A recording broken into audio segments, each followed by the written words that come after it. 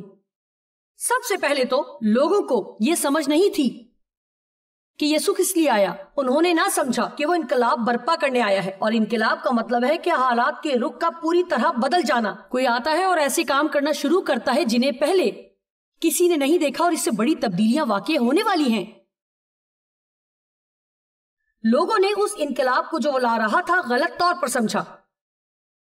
اب سنیں، وہ چاہتے اور توقع کرتے تھے کہ وہ بے انصاف حکومت کے خلاف کھڑا ہوگا اور اپنے لیے ایک دنیاوی تخت قائم کرے گا اور پھر دنیا پر حکمرانی کرے گا. اس کے شاگرد در حقیقت سمجھتے تھے کہ وہ کہیں اپنے تخت کو قائم کرے گا اور وہ اس کی سلطنت کے اہم رکن ہوں گے، اور وہ بس احکامات جاری کیا کرے گا اور سب کچھ ٹھیک کر دے گا.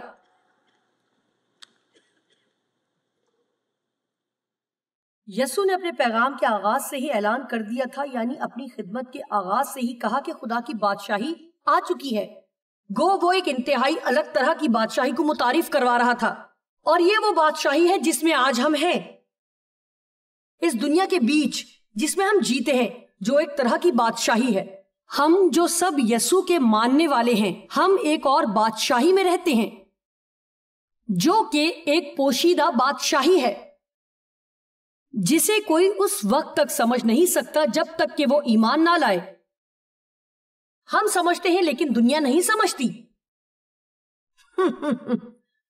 آمین. میں نے 1-2 کانفرنس سے پہلے پیغامات کی ایک پوری سیریز کی تھی یہی پوشیدہ بادشاہی کے متعلق جس میں ہم جی رہے ہیں. میں اسے منفرد بادشاہی کہتی ہوں کیونکہ یہ دنیا سے مختلف ہے. اگر آپ کو زیادہ چاہیے تو آپ کو اس میں کچھ دینا ہوگا جو آپ کے پاس ہے. اگر اول ہونا چاہتے ہیں تو آخر ہو جائیں. اگر کوئی آپ سے فائدہ اٹھائے اور آپ کے ساتھ ناگوار سلوک کرے تو آپ کو اپنی زندگی اس سے نفرت کر کے ضائع نہیں کرنی بلکہ انہیں معاف کرنا ہے. جی ہاں، آپ کو اس سے ذرا بڑھ کر جوش دکھانا ہے. آپ جانتے ہیں کہ وہ لوگ جو نجات یافتہ نہیں، نفرت کے علاوہ کچھ نہیں کر سکتے اور بدلہ لینا چاہتے ہیں اور کڑواہٹ سے بھرے رہنا چاہتے ہیں، اور یہ ان کی زندگی کو نگل لیتا ہے اور وہ خود کو تباہ ہونے دیتے ہیں. لیکن ہمارے پاس ایک اور راستہ ہے. خدا ہمیں طاقت دیتا ہے وہ ہمیں طاقت دیتا ہے کہ ہم اسے استعمال کریں، کہ اس شخص پر رحم کریں جس نے ہمارے ساتھ بدسلوکی کی، اور ہم یسوع کی مانند کہہ سکتے ہیں، اے باپ ان کو معاف کر کیونکہ یہ نہیں جانتے کہ کیا کرتے ہیں۔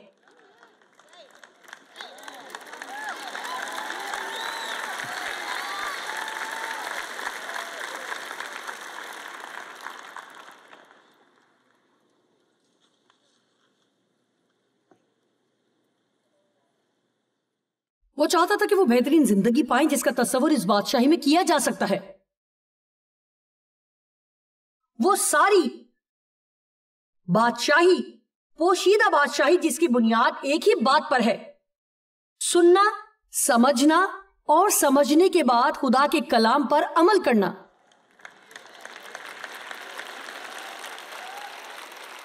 میں نہیں جانتی کسی کو جو پہلے سے نہیں جانتا یہ کیسے بتاؤں کہ اس کتاب کے الفاظ میں کس قدر قدرت ہے۔ مطلب کہ مائک آج چند ایک گواہیاں مجھے بتا رہے تھے جو کہ چند خوبصورت آمش خواتین کی ہیں جو آج یہاں ہیں، اور ان میں سے ایک نے کہا کہ اس کے ساتھ ویسی ہی زیادتی ہوئی جیسے میرے ساتھ ہوئی تھی، اور وہ مدد کی تلاش میں تھی، اور وہ ایک پبلک لائبریری میں گئی اور اسے میری چند کتابیں ملی۔ میرے خیال سے ذہن کا میدان جنگ تھی، اور اس کی زندگی مکمل طور پر بدل گئی، اور وہ کلام سے لوگوں کو سکھاتی ہے۔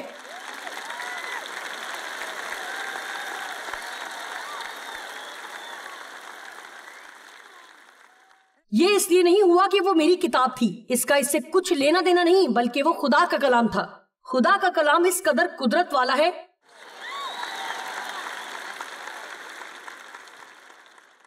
اس لیے آپ آتے ہیں اور ذرا ٹھنڈ والی جگہ پر بھی بیٹھ جاتے ہیں، جیسا کہ آج۔ خدا کے کلام میں قدرت ہے۔ آپ جب خدا کا کلام سنتے ہیں تو وہ صرف عام الفاظ نہیں ہیں، وہ قدرت کے تیروں کی مانند ہے۔ لیکن اب سنیں، خدا کا کلام کھانے کی طرح ہے۔ اگر آپ اپنے کھانے کو بس نگل لیں یا اسے مشکل سے ہی چبایا ہو تو آپ کو اس کی غذائی قوت ہرگز نہ ملے گی۔ آپ سمجھ رہے ہیں؟ بالکل ایسا ہی خدا کے کلام کے ساتھ ہے۔ آج میں آپ کے سامنے بول رہی ہوں اور آپ سن سکتے ہیں، اور میں یہ نہیں کہہ رہی کہ آپ کو اس سے کچھ حاصل نہیں ہوگا، کسی کو ہو سکتا ہے۔ اس کا انحصار اس پر بھی ہے کہ آپ کلام کو پہلے سے کتنا جانتے ہیں۔ لیکن اگر آپ صرف چند باتوں کو ہی پکڑ لیتے ہیں، شاید میری کچھ باتوں کو جلدی سے لکھ لیتے ہیں اور پھر گھر جا کر اس پہ تھوڑا سا کام خود کرتے ہیں۔ جی ہاں، حوالہ جات کو دیکھیں، لفظوں کے معنی اور مفہوم تلاش کریں، اسی مضمون کے تمام ملنے والے حوالہ جات کو دیکھیں۔ اس سے جو آپ کو ملے گا آپ حیران رہ جائیں گے۔ اگر آپ اپنی بائبل میں تلاش کرتے ہیں اور اس حوالے کو ڈھونڈ لیتے ہیں اور اسے دیکھتے ہیں، پڑھتے ہیں، بجائے اس کے کہ کوئی اور اسے آپ کے لیے پڑھے۔ میں آپ کو بتانا چاہتی ہوں جو میں آج کہہ رہی ہوں اس کے لیے میں بہت بااعتماد ہوں۔ سوچ اور فکر کا وہ پیمانہ جس سے ہم اس سوچ کو جسے سنتے ہیں ناپتے ہیں، ہمیں اس سوچ کو ترک کرنا ہے کہ کوئی اور ہمارے لیے سب کچھ کرے۔ آمین۔